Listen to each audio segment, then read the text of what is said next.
I'm Adam Booth and you're watching Sporting Icons.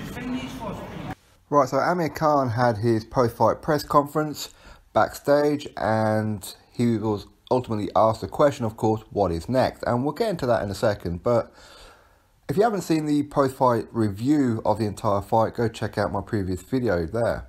And I just want to add a little bit to it that I am kind of worried about Amir Khan's engine, his gas tank, because predominantly over the years, he's been flying around the ring as if he's on ice skates.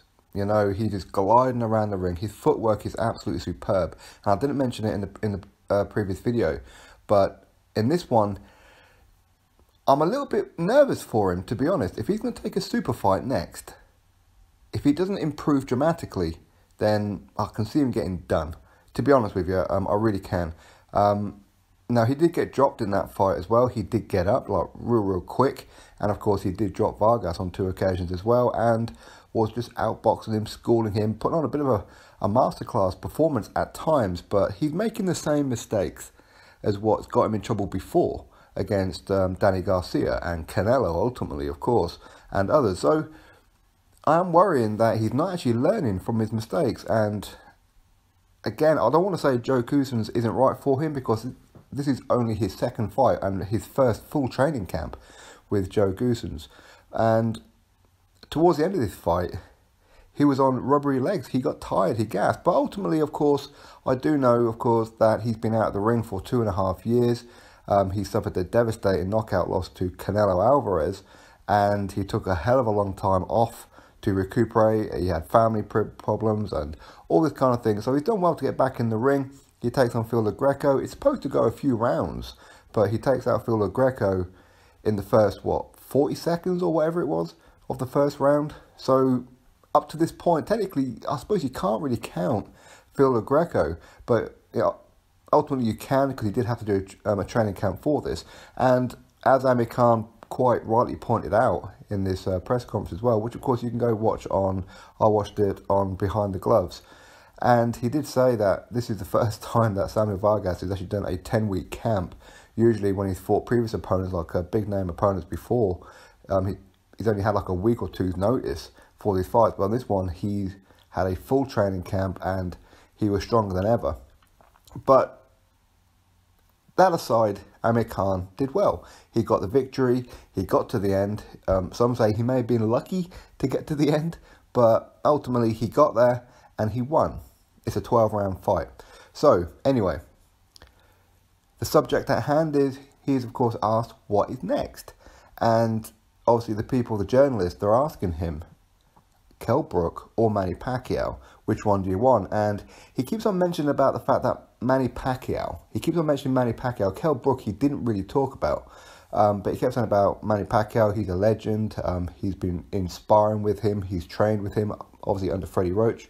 And things like that. So he's got history with him. And it is a big super fight, no doubt about it. And as Eddie Hearn said there, Khan versus Pacquiao is internationally a huge fight. But UK-wise, Kell Brook is. So I suppose from a financial point of view, would he make more money fighting Kell Brook on British soil? Because ultimately it will be a stadium fight and it will be pay-per-view. So of course there's like a lot of money there. But against Manny Pacquiao, what are the chances of Manny Pacquiao coming to the UK?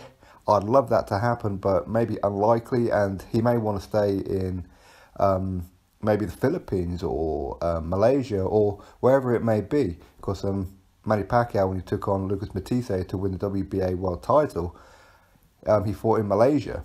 And obviously a lot of that is so he doesn't have to travel too far, because obviously he's still got his senatorial duties for the Philippines as well. But anyway, when he was like really pressed about who do you want, Amir Khan or Manny Pacquiao, at the very end of the press conference, and he just admitted Manny Pacquiao is his first choice. Manny Pacquiao is a fighter he wants. He's a legend. He's an 8-weight world champion and all this kind of thing. So, you know what? I think that's probably the fight that Eddie Hearn's going to have to make. Now, I know Eddie Hearn, he really, really wants Khan versus Brook. I know he does. And he's right to want it. But ultimately, I think that fight has, if I'm going to be brutally honest, simmered down over the years, because the fight was it's on, then it's off, and it's on, and it's off. Negotiations falling through, and negotiations are looking good, and the fight just never happens. And I think the British public just kind of had enough, to be honest. So maybe that fight is not as big as maybe what is Eddie Hearn is thinking. It's still a huge fight, don't get me wrong, but I think because of the fact that Amir Khan, he of course lost to Canelo, he had a 30-second fight with Phil Greco and got wobbled against Samuel Vargas. In this fight, he got dropped. He was on wobbly legs toward the end. Kell Brook, obviously, he had back-to-back defeats against Canelo. Against Golovkin. And then on his fight after then, he dropped right away back down to 147 to defend his RBF world title. And got hurt by Errol Spence Jr. because obviously he had psychological problems because of the Golovkin fight of damaging his eye. And of course, Kell Brook, he's moved up to 154. He's had one fight again. It's a 2-rounder, if I remember rightly, against Rabchenko. And he looked great and everything. But for me, I think that these guys need a couple more wins to build this fight. But can these guys carry on and get another couple of wins under their resume to make this a super fight that it once was? It's still a super fight, but it was bigger a couple of years ago to what it is now. But anyway, so Amir Khan's first choice is Manny Pacquiao.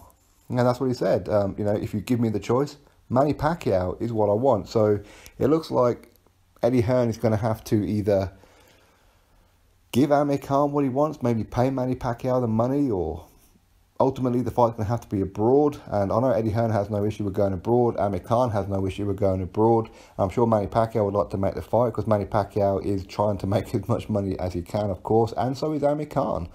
But I'm pretty sure that's not music to the ears of Eddie Hearn, and I'm sure Eddie's going to be like, okay, what do I do now? Do I just try and say to Amir Khan, yeah, Manny Pacquiao doesn't want the fight, and, just push the Kell Brook one? I don't know. I really don't know. But ultimately, what happens with Kell Brook if the Amir Khan fight doesn't happen? Because he had the added opportunity to be fighting on the Anthony Joshua Povetkin card, and he turned it down because he wants to save himself for the end of the year to take on Amir Khan, hopefully, or Manny Pacquiao. But anyway, we'll have to wait and see what happens. So, looks like if everything goes to what Amir Khan wants, then it will in fact be Manny Pacquiao. Listen, great fight, super fight. If they can get it in the UK, for me, personally, excellent. If it has to go to Dubai, in Malaysia, or Timbuktu, wherever it may be, again, that's cool. I don't really want to be waiting up till 4 or 5 o'clock in the morning to watch it, but listen, if I have to, I have to.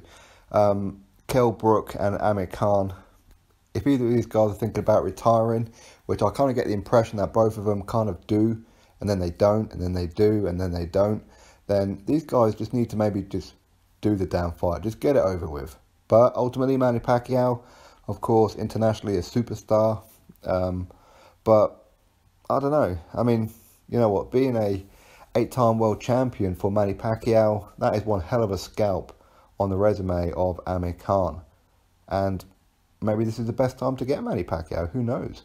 But you know what? For me, I think it makes sense, Manny Pacquiao, for sure. It probably is a bigger fight. And here in the UK, depending on what time of the day it is, it could legitimately be a pay-per-view here as well, even if it's not on British soil. So it's not a bad move. I'm not going to hate on the move at all. I'm really, really not. Maybe Manny Pacquiao's going to be too good for Amir Khan. Maybe it's too early for Khan. Or, as I said, maybe Amir Khan will get Pacquiao at the right time. But as I go back to my previous point now, what does Kell Brook do next?